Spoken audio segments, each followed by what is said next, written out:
Hey everybody, welcome back to Laptop Seniors. Today is something that is really, really important, and I'll tell you the backstory about it. There are lots of people out there right now who are coming up on retirement or have retired already, and they're concerned or all the way to terrified about their future. I'm going to show you an opening where you can have a better life. We did a video on Argentina, reconsidering Argentina. It's got, 80,000 views, something like that. And one person a couple days ago wrote a comment that basically said, and this is it on the screen, and it's a lot longer than this, and they go into detail. Life is really tough now, surviving, and they're in the US. But it's going to be the same if you're in Canada. It's going to be the same probably in different parts of Europe. But I'm mainly kind of centering this on the US and also on Canada, because both places, prices have really taken off, okay? Especially in Canada. Oh my God, they're insane in Canada. Anyway, so what this person has written is that, life is really, really tough, and they're really concerned about, their security, and I don't mean like safety, I mean their security of living, having food on their table, a place to live for the future. Like, what are they going to do? And a lot of people write that sort of stuff on a lot of the comments when you're talking about retirement. It's a common theme that you see. But what really caught my eye on this one was that over 400 people also commented on their comment. That's unheard of. Usually sometimes somebody writes a comment, maybe you get 2 people agree, or 3 people, or 5 people, maybe 10 people, they might start arguing with them. But 400 people agreeing with them and laying out their story of how they're concerned and about, what are they going to do for their life and how are they going to survive. Man, that is really, really scary. So I want to use this video for you to lay out some things that you can save yourself, okay? You can have a better life. But I can't stress this enough. You're going to have to leave North America. It's just the fact of life. There's this weird dynamic now in the world where people from poorer countries or countries where they have distressed currency, in other words, high inflation, something's going wrong, what they're doing is they're desperately trying to get into the US or Canada. Well, I'll center on the US for this much, because you all know what's happening at the borders, both borders, okay? They're coming from everywhere, and they're not refugees, they just want a better life because they're having a hard time making it in their country, so they want to come to the US. The same thing is happening going the other way. There's a lot of people who go, I can't make it in the US now. I'm at the end of the life versus those other people at the beginning of their life. I've had a nice life, it's been okay, but for the foreseeable future, I see a train coming and it's going to run us over. What do I do? And what's happening now is those people, the retirees, they're literally leaving the US and Canada and moving to these poorer countries, or the ones with distressed currencies, because they already have some money and they have an income coming in, Social Security, pension, something, where the income that they have allows them to live way better. In some instances, it'll take them above the poverty line. They may be right at the poverty line in the US, where in this new country, they're above the poverty line. In other words, when I say that, same amount of income, a strange dynamic. But there's so many countries that you can go to, but you have to pick up and leave. You can go to Malaysia, you can go to Thailand, you can go to Vietnam. You probably live there for $1,500 to $2,000 a month. Fine life, okay, totally good life. Portugal, Spain, Albania, Greece, Turkey, great one to go to. And there's a whole bunch of other countries in that part of the world. So you have a ton of countries in Asia, a ton of countries in Europe that you can go to that will be cheaper than here, and certainly in Central and in South America. We've gone through that a whole bunch of times. There's a lot of countries there. There's Belize, there's Colombia, there's Panama. El Salvador is a new one that's on everybody's radar now after they cleaned up all the gangs, basically rounded up 60,000 gang members, all of them, threw them in a maximum penitentiary, and they're probably not getting out ever. And it's reasonably priced to go there. And then, there's other ones that are in South America. We talked about Uruguay, which is not super cheap, but it's definitely less than North America. Argentina, great place. A lot of people looking at that radar now. You want to move away. So what's entailed in this? Okay, first off, all of your friends are going to try to talk you out of it. And you need to be strong if you're in this situation. Hey, thanks for the advice, but I got to go. I'm sorry. If you're not going to be able to make an actual life and be able to live, what are you going to do? You got to do something. I know when my parents retired, they retired to Florida. They moved to Orlando, and they say, hey, we love you. I love the grandkids. We love meeting them. We love playing with them, but we're not coming back. We're in Florida and we're not flying back. We're old. It's kind of a little too hard for us to do. The door is always open. There's extra bedrooms. Come down as much as you like, but we're not coming up to see you. And that's the way it was. And I was totally fine with that. It didn't matter to me. It was like, okay, cool. Yeah, thanks, Dad. All right, well, we'll fly down and bring the kids and we'll have fun. That's kind of the thinking.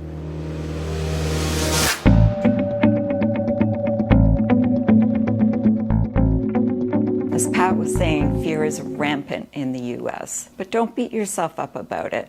It's a natural response to a perceived threat. I mean, that's what fear is, and it motivates us to get safe. What we're seeing from comments and from news around the world is there is a huge list of things that people in America fear. There's the crime, which is going up. There's all the political news and the threats of war. There's definitely the fear of costs rising, because with inflation and expenses going up, housing, rents, and just the cost of food alone is crazy high.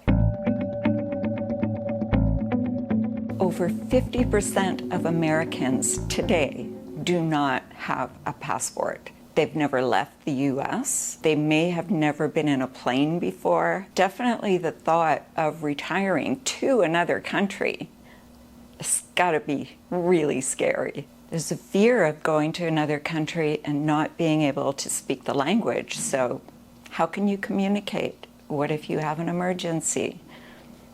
What if you just can't find the place you want to go to? You've got to be able to get that across. And so many places, people do speak English around the world. People approaching retirement age are definitely wondering if they're going to have enough money to live the life they want to. Another fear is dealing with all your stuff. I mean, you don't want to be moving all this to another country, so you definitely need to start dealing with it. We spend the first part of our lives collecting things, and then the latter, or the middle part of our lives, starting to get rid of things. Do you track your finances? Do you have a spreadsheet that you follow with what's going in and what's going out every month? It'll give you a really great idea of how much money you need to live right now where you are, but also to do your projections for the future. One of the big concerns about retiring to another country is leaving your family behind. That's a tough one. We have FaceTime and Skype and all kinds of ways to video chat with them, but of course, you really have to make sure that you have these regular FaceTime visits and try to make the most of them. But you know, your family can visit you and you can still visit them. Next big step is either get or renew your passport. You never know when you want to make that move, and sometimes there's a bit of a wait to get it. Another big one that may not fall into the lines of all the things we're talking about here, check your fitness level. Traveling is not an armchair sport. There's hauling suitcases, packing, there's moving around. The better your fitness, the more able you are to deal with that. You need to make sure that your medications are going to be available where you go. If you can just take one step a day towards facing this fear, you'll not only feel better and more comfortable with making a decision, but you'll definitely be more ready. Baby steps, just move. First off, selling your home. Now, you might want to sell and downsize into something small, like maybe a studio apartment or a one-bedroom apartment. You can be a slow traveler and go somewhere for 6 months, maybe go somewhere for 2 months and then come back home, okay, and stay in your one-bedroom apartment if you have enough money to do that. 6, 7, 8, 9 months of the year, your expenses are not going to be here. Your expenses are going to be way down here because you're living in a country where everything is infinitely cheaper, okay? So that's one thing. You're going to have to, probably sell your home, but then you can take that money, have it earn interest or have it earn some sort of an income, dividends, whatever. It's not hard to get 5 or 6% in this day and age, okay? And you use that to pay for the rent somewhere else in a cheaper country. Or another way to go is take your home and you rent it out. That's a little bit more scary because in this day and age, if you're somewhere on the other side of the world, if you're in South America and you're renting a home in Des Moines, Iowa, and all of a sudden that person doesn't want to pay the rent and you're out of the country, that'd be tough. But you could do it because the rent in North America is probably going to be double what it's going to be in all of these countries that I were mentioning. So you wouldn't almost need any other income really because the rent is going to be covering the new rent and you're going to have money to live on. Okay, I mean, again, this is completely a different way of thinking. And let's say you and your husband and wife, and you both were teachers. The teacher's pensions alone, plus throwing in your Social Security, you're going to live like kings somewhere else where maybe you're right on the edge, depending on the city that you're living in North America. You're going to have to deal with money. You're going to have to deal with actually getting bank statements and mail and things like that. An easy way would be to just set it up that it's all going to your kids. They look at the mail, they open it. Hey, Dad, you got this thing here. I think you need to deal with this. I'll scan it and send it to you. Boom, doesn't matter where you are in the world. And then you're going to have to check out the countries and the cities, the places where you might want to live. Visiting is always good. You want to go and visit and see a few of them because just picking one because of a video like this is not really the way to go. Sometimes the country is correct, but where in the country can be dramatically different depending on what you're looking for. Hot weather, cold weather, big cities, beach towns, small town, rural, it runs the gamut. I'm going to throw some random things out at you. I was just looking on a Buenos Aires site that's for builders, okay? It's all builders and it's all new construction. And I'm looking through because they caught my eye and I was like, whoa. Again, it's because of the difference in money, the peso versus the US dollar. I'm looking to go like, this is a studio apartment, brand new, $53,000. Here's a bigger one, $62,000. Here's a one bedroom, $120,000. Here's a two bedroom, $186,000. And these are in Buenos Aires, brand new buildings, state-of-the-art stuff in them, brand new kitchen, dishwasher, washer, dryer, fridge, the whole deal. Beautiful condos in nice area. It was in Villa Crespo, which is sort of in the middle of the city and nice area. It's not an amazingly upper end area, but it's certainly not a dump area either. Totally good to live there. And a lot of shops, a lot of coffee houses, a lot of restaurants and all that type of stuff in Buenos Aires. And it's like that in all over the world. You can find these type of places. The other thing is, what visas are easy to get. Nowadays, if you want to go live somewhere with a visa, a residence visa, temporary visas tend to be fairly easy to get and you just keep renewing them. Or you can do what I mentioned earlier, which is slow travel. And all slow travel means is you are not permanently somewhere. For a lot of people, it's amazing because you get to see the world, have a phenomenal life, and save money at the same time because you're not spending anywhere near what you would after you've gotten rid of your home and other things, in North America, and you could come back. You might even actually get ahead and save enough money that you could come back, especially if there's a recession and everything starts to drop and tank, which a lot of people are forecasting, that it could be really bad. You may come back with more money and buy your same home, it'll be half the price. That's what happened in 2008. So anyway, sorry, I'm bouncing all around. You could do this slow travel, and I'll give you an example of slow travel. I've been watching a few videos because I'm on YouTube a lot because of our channel, and I just saw one where there was a couple who their pension income gives them $5,000 a month, okay? So their pensions between the two of them is 60 grand. It was their 50th anniversary month of being on the road nonstop. So they went out basically almost 5 years ago, okay? And they were living in Ecuador, they were living in a bunch of other countries, which they didn't mention. And then they went into their expenses for the last 6 months by month. So you'd get an idea of what it costs to live, okay? And they were living in Rome, They were living in Albania, they were living in France, and they were living in Spain. And there was one other country, I can't remember where it was. Doesn't really matter. Their expenses, and they went through them all. This is like everything they spent, including the airfare to get from place to place, to get from North America over to Europe, and all of that stuff. It was $2,900 US a month. And again, they were very clear that that was a fine lifestyle for them. They weren't trying to be cheap. They did eat out. They like cooking at home because they're foodies and they like cooking themselves.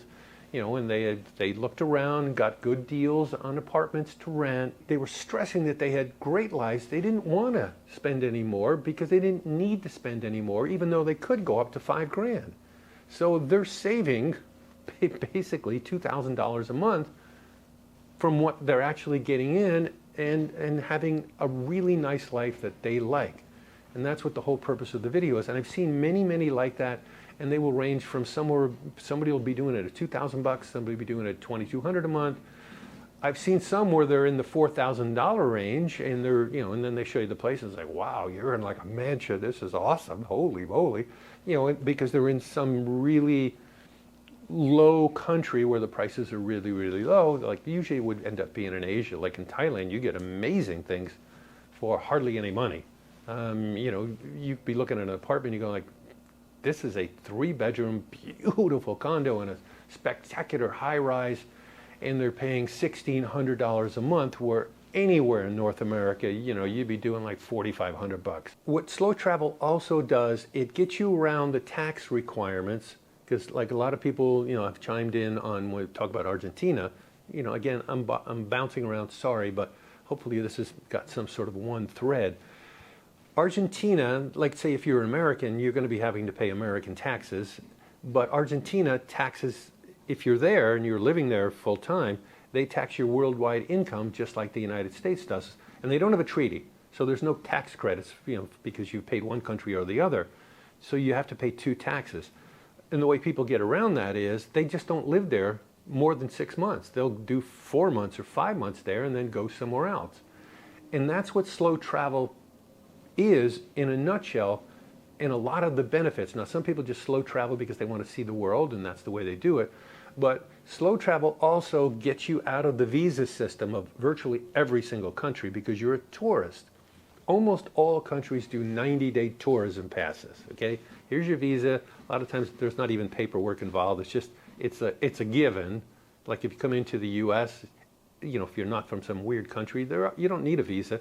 You show up at the border and they automatically assume that you're good for 90 days. So, which is 3 months. So you could do 3 months, 3 months, 3 months, 3 months, 4 different countries. There's your whole year. You've never been a tax resident of any of those 4 countries. You've never been part of the visa process of any of those 4 countries. And you just do that.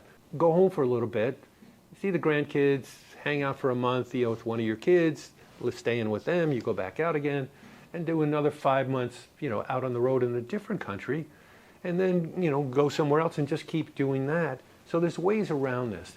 And it's getting to be a way longer video than I wanted to make for you, but you get the idea.